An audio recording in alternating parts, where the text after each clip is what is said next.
Nasib Paula Verhoeven usai terbukti selingkuh, tak dapat nafkah 4,4 miliar rupiah dari Baim Wong usai bercerai. Beginilah nasib Paula Verhoeven usai terbukti selingkuh. Paula Verhoeven gagal mendapatkan nafkah 4,4 miliar rupiah dari Baim Wong sesuai tuntutannya.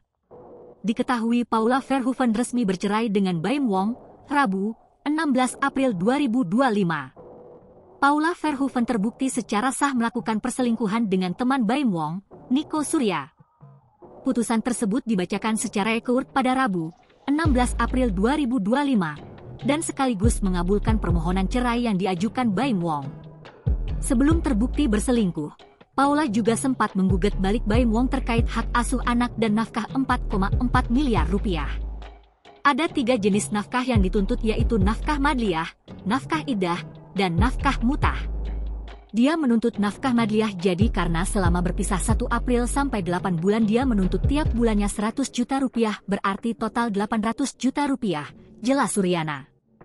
Kemudian dia menuntut nafkah mut'ah selaku istri yang diceraikan berupa uang sebesar 3 miliar rupiah, kemudian menuntut nafkah iddah 3 bulan dia menuntut 200 rupiah bulan per bulan berarti totalnya 600 juta rupiah, lanjut Suryana.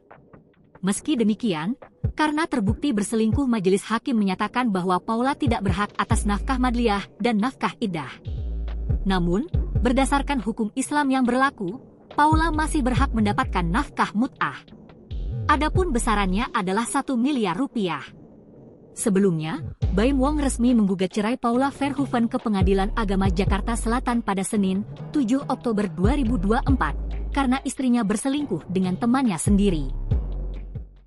Download Tribun X sekarang, menghadirkan lokal menjadi Indonesia.